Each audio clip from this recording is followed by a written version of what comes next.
윤태곤의 뉴스 사이다.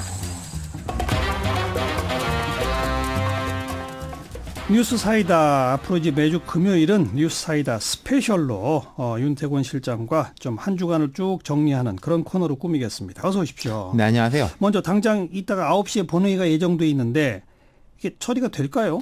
안 될 것 같아요. 안 될 것 같아요. 지금 국회의원 몇 분하고 좀 이야기를 해봤는데 대기하다가 그 국회 앞에 저녁 먹으러 나간다 그러더라고요. 네. 대기는 하는데 쉽지 않을 것 같다. 않을 그런 것 이야기들이 같다. 많이 들리네요. 결국 지금 쟁점은 특검의 규모, 조사 기간 이거 아니에요? 그렇죠. 뭐 수사를 세게 하고 말고야 특검의 책무지만은 특검은 말씀하신 대로 했죠. 법의 테두리 안에서 진행되는 거거든요. 특검 규모와 기간에 대해서 이견이 있습니다. 야당은 특검 보도 한 4명 하고 기간도 한 90일 정도 넉넉히 주자. 예. 여당은 특검보 2명, 기간 한 달이면 충분하다. 예. 그럼 뭐 한 가운데쯤에서 잡히지 않을까도 싶은데 이 드루킹이라는 분이 뭐 옥중에서 뭐 요새 이야기들이 많아가지고 그러게 말이에요. 더 이 갈등이 심화되는 모습이에요. 네.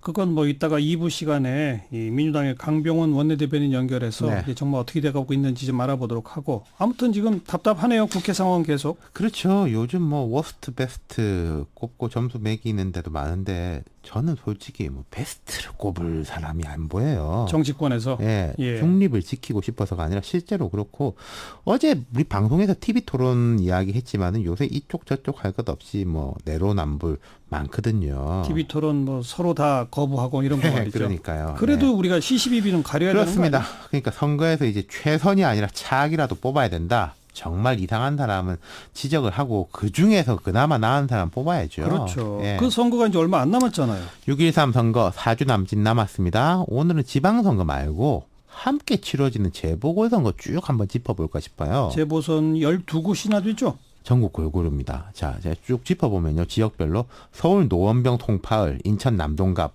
수도권 3군데입니다. 부산 해운대 을, 울산 북구, 경남 김해을 해서 이른바 부울경 3곳. 예. 충북 제천, 충남 천안갑, 천안병에서 충청권이 3곳. 네. 광주 서갑, 전남 무안, 영암, 신안 해가지고 호남이 2곳.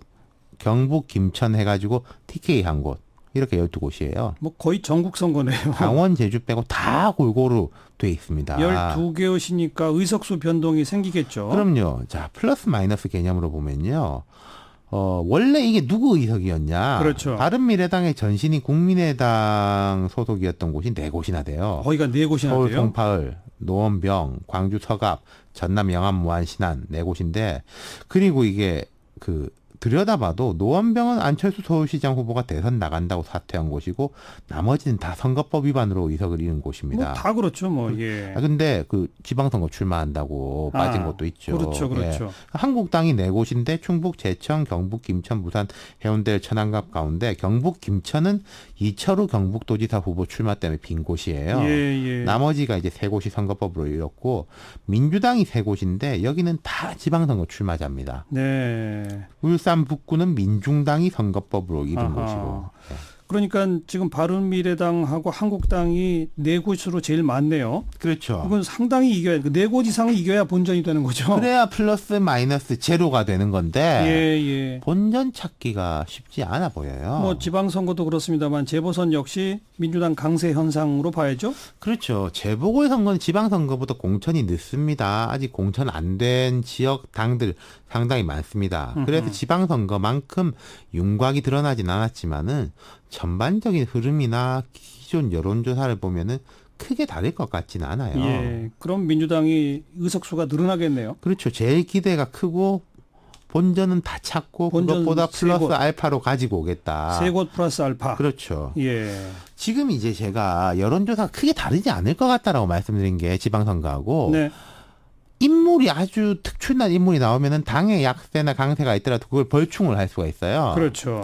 근데 지금 이른바 거물급 대선주자급들 이런 사람들이 잘 안 보여요. 특히 야당이 없죠. 예, 여당도 그나마 최재성 전 의원, 뭐 그나마라고 말씀드리면 예. 좀 어폐가 있습니다만은 예. 삼선 의원이고 스스로 문재인의 복심이다 이랬던 최재성 후보 정도 빼고는 여당도 지역 밀착형으로 가고 있거든요. 네, 네. 그러니까 여당이 이제 최재성 후보가 송파을에 나가면서 강남의 교두보를 확보하겠다는 의지가 강합니다. 음흠. 송파구청장 후보도 박성수 후보라고 참여정부 때 법무비서관을 지냈고 구청장 후보로는 상당히 중량감이 높은 후보예요. 예. 그리고 강남구청, 민주당이 강남구청 경선한다. 이거 옛날에 생각도 못했거든요. 하하하, 지금 예. 경선 치열하게 진행 중이고. 지금 현역 강남구청장이 구속돼 있잖아요. 그렇죠. 예. 예. 이거 자유한국당 소속. 그러니까 예. 강남 구민들도 지금 상당히 지금 민심이 흔들리고 있을 거예요. 그럼요. 네. 그러니까 민주당은 이 밖에도 뭐 수도권 싹쓸이, 충청권 싹쓸이, 호남권 싹쓸이, 부산 김해도 이길 수 있지 않을까? 하하. 이런 12곳 중에서 잘하면 한 10곳 가까이.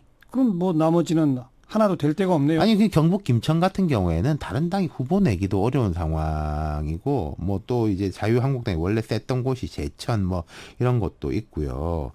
그럼 이제 민주당이 압도적이란 말은 거꾸로 뒤집어 보면 다른 당은 불리하다는 이야기지 않습니까? 당연한 얘기죠. 예, 앞서 말씀드린 대로 한국당은 김천 여기는 뭐 거의 확실해 보이고 한국당 이제 나머지가 만만한 승부가 아니에요. 예. 후보군도 보면은 당선 가능성과 별개로 송파을의 배현진 후보 정도가 이제 TV 지상파 앵커를 오래 해가지고 인지도가 좀 전국적 지명도가 있고. 근데 뭐 지지도는 별로 안 예, 나오던데요. 그러니까 지명도에도 그렇고 나머지 후보들은 좀 그에도 못 미치는 모습들이 있다는 거죠. 자유한국당이 그러면은 바른미래당, 뭐 민주평화당, 정의당 어떻습니까? 다 어렵습니다. 지금 바른미래당은 원래 어려운데 내홍이 점점 심해지죠. 공천 갈등. 예, 본전 찾는 건 고사하고 안철수 서울시장 후보 원래 지역구였던 노원병 가지고 한참 갈등이 많았는데 지금 또 송파을 두고 갈등이에요. 맞아요. 뭐 전략 이제 공천하느냐 마느냐 뭐 이런 여부인데 오늘 진수희 서울시당 공동위원장 원래 바른당 출신이죠. 시당위원장 사퇴했습니다. 더 그랬죠. 이상 뭐 이 일을 할 수가 없다. 예. 그렇다면 이제 바른미래당은 제가 좀 이따 다시 한번 말씀드리겠지만 선거 전망과 별개로 선거 끝나고 나면 좀 심각할 수도 있다. 그러네요. 예. 예. 민주평화당, 정의당도 녹록치 않습니다. 민주평화당은 이제 호남에서는 당연히 쫙 후보를 많이 내죠.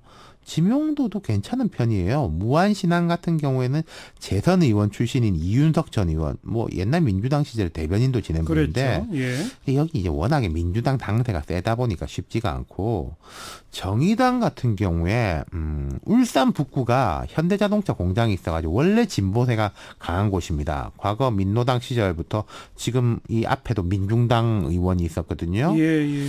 근데 여기에서 이제 진보 진영 단일화 경선이 있었어요. 근데 결과는? 민중당한테 국회의원 후보도 지고 구청장 후보도 졌습니다. 그럼 정의당은 후보를 못 내네요. 그렇죠. 나머지 재보선 지역도 후보가 확정된 곳이 없는 것 같아요. 12곳 예. 중에. 뭐 아무튼 민주당이 압승할 가능성이 대단히 높은 상황인데 그렇게 되면 선거 이후에 어떻게 되는 겁니까? 그러니까 이게 재보궐선거 이후에 좀 양당 쏠림 현상이 일단 심해지지 않을까 이런 관측이 있는 거죠. 예. 그러니까 자유한국당하고 바른미래당 사이 그리고 뭐 민주당, 민주평화당 일부 무소속 사이에 어떤 흐름이 있지 않을까. 지금 의석수를 보면 민주 118, 자유한국 113, 바른미래 30, 민주평화 14, 정의 6, 대한애국당 1, 민중 1, 뭐 이런 식인데 재보궐선거에서 마이너스는 없고 다 플러스는 플러스 아니겠습니까? 예, 예. 산술적으로 보면야 뭐 자유한국당이 일당이 될 수도 있죠. 근데 뭐 지금까지 상황은 안 그렇고 그렇죠. 오히려 민주당의 의석이 좀 늘어날 가능성이 크고 꽤 늘어날 것 같죠. 그 후에 민주당은 정계 개편이 있을 수도 있다. 자, 이른바 범여권 쪽을 보면은 친여 무소속으로 분류되는 의원들이 있어요. 송금주, 이용호. 송금주 의원은 전남, 이용호 의원 전북인데 원래 국민의당 소속인데 평화당도 안 가고 바른미래당도 안 가지 않습니까? 지역 정서도 그렇고 여러 뭐 법안 투표들 같은 경우에 여당하고 보조를 많이 맞춰요. 예, 예. 이분들은 이제 언제 합류해도 이상하지가 않은 그렇죠. 민주당 쪽하고 보면은 그렇죠. 그럼 또 이제 민주평화당에 대해 가지고 민주당이 좀 어떤 생각을 가질 알겠습니다. 것인가 이게 있는 거고요. 근데 바른미래당하고 자유한국당이 서로 이제 이번 선거에서 이기는 쪽으로 힘이 쏠릴 거다 그랬는데 어떻게 그렇죠. 될까요? 애초에 바른미래당이 상당한 성과를 거두고 한국당이 안 좋아지면 쪼개지지 않을까. 홍준표 대표에 대한 반발도 있고. 근데 지금 바른미래당이 성과를 낼 때 하하. 구심력이 생기는 거거든요. 그럼 한국당이 성과 내서 바른미래당이 쪼개질 수도 있어요? 그것도 뭡니까 거기는 이제 갈 분들은 상당히 많이 이미 갔지 않습니까? 그러니까 예. 그것도 이제 쉽지가 않아 보여요. 그러니까 예. 다 잘 돼가지고 어떤 에너지가 충돌을 하는 게 아니라 조금 잘 안 된 상황에서 지지부진해질 가능성이 있긴 있는데 어쨌든 범여권보다는 야권의 정계 개편 에너지가 강할 겁니다.